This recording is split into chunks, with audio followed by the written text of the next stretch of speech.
Hello and welcome to the Age of Darkness Reskin Tutorial 1. Today I will be showing you how to use the resource reskin pack provided on the Age of Darkness Discord to reskin in 2D some of the objects and some of the weapons for Age of Darkness. We're going to start today's tutorial by showing you how to reskin the MK3 and MK4 Breacher shield. Now, what we're going to use is the MK3 shield because it's a nice little base to work from, and then you can use the same techniques to also texture the MK4 shield. Now, every item I provided in the resource pack comes with several layers. Firstly, you have the base uncolored texture. This is the texture you would see in game with all of the color removed from it.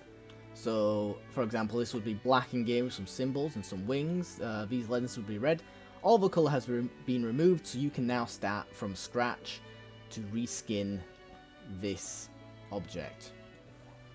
The metal has been left the same, usually because the metal does not need to be changed, but you can, if you need to, paint over the metal in different colours.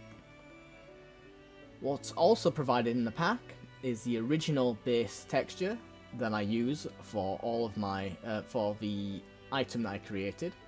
This is the coloured version. You can use this to cut things that you liked from the coloured version into your retexture. What is also provided is the keys for different areas that you might want to retexture. First of all, we have the shield front key. This is basically where the colour would go on the shield, the front plate of the shield.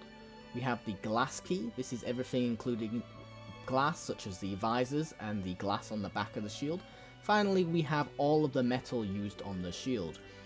You can use these keys now to select areas you'd like to retexture. As an example, today we're going to retexture the shield to make it a salamander shield. Why are we doing a salamander shield? It's the first chapter I just thought of in my head right now. The program we are going to be using to do all of our retextures is the program called Krita, K-R-I-T-A. Krita is a free open source software that you can find on Google, and it's very similar to Photoshop, but as I say, it's free, so everyone here has a chance to follow along and retexture the shields or the weapons in any way they want. Now, in order to change the colour of this faceplate while also maintaining the texture behind, there are a few methods to do this.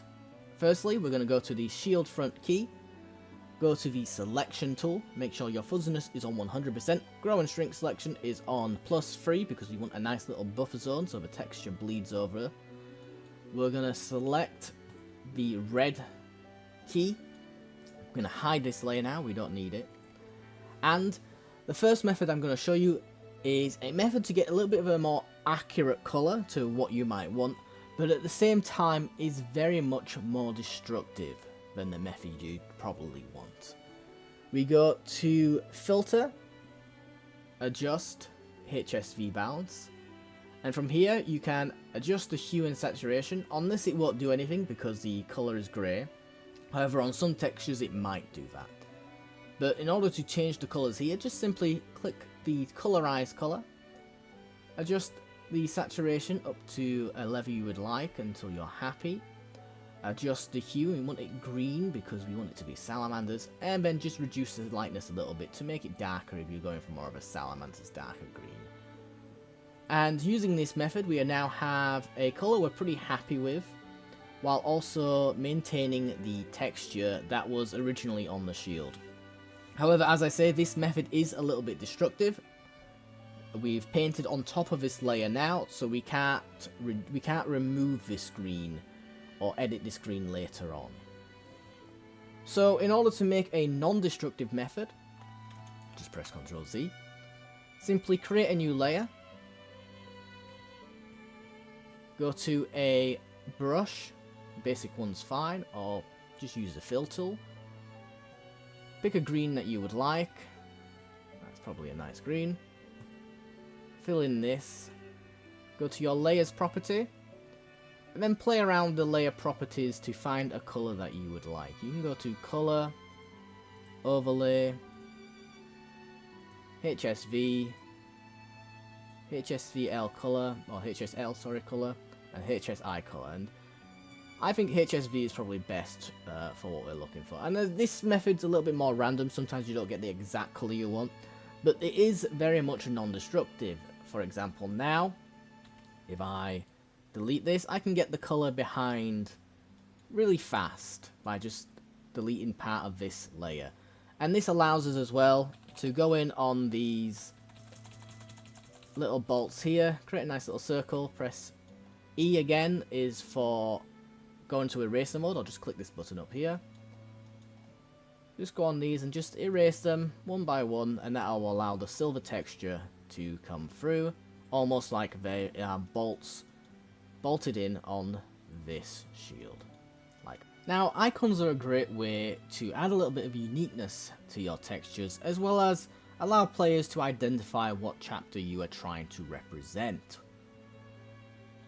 As an example here, I've grabbed a simple Salamander's icon online. Just Google Salamander's icon, or Google whichever chapter icon you're looking for. Usually you'll find an icon very simplistic like this, where it's just white with a black background, or black with a white background.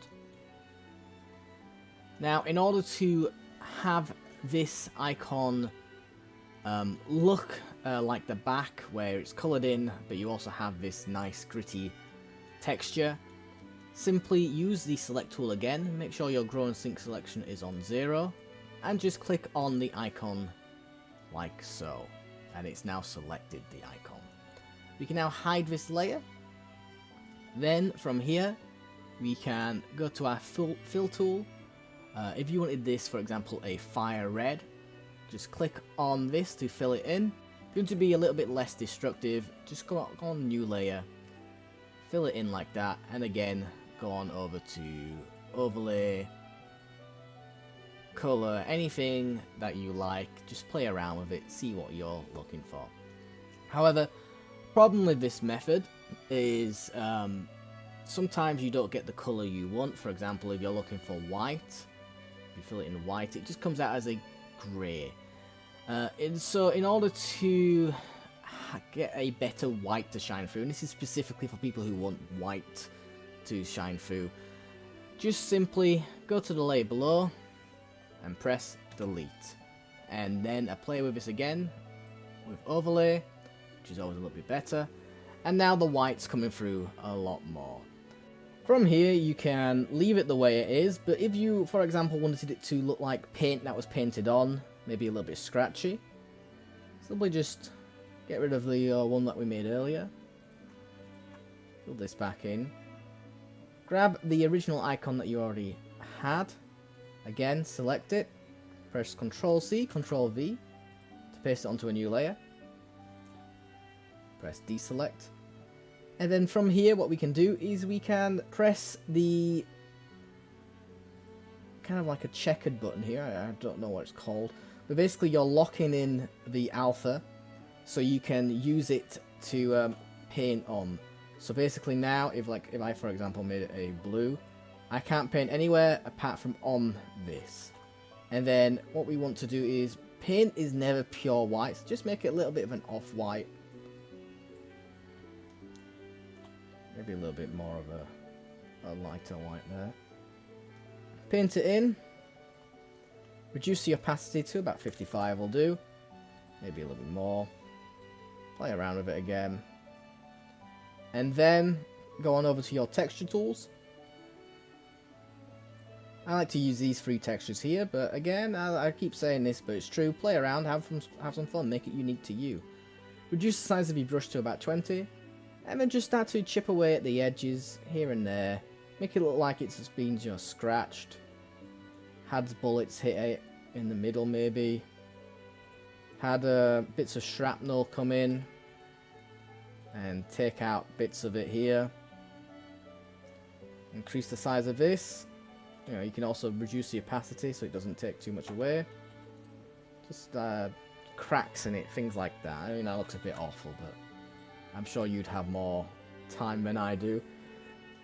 And you can make it look like textured paint that's been scratched away. Now you can use these methods to make any texture you like. You can also use these methods as well to, as I say, change the color of the metal, change the color of the lens, or you can even just use the key to cut out places or parts of your own retexture and put it on the old original texture at the bottom. This one down here. This is the original one. To get the texture that you desire. Play around. I've said that probably 20 million times in this video, but it's true. Play around, have fun, and I'll see you on the next one where we retexture a bolter.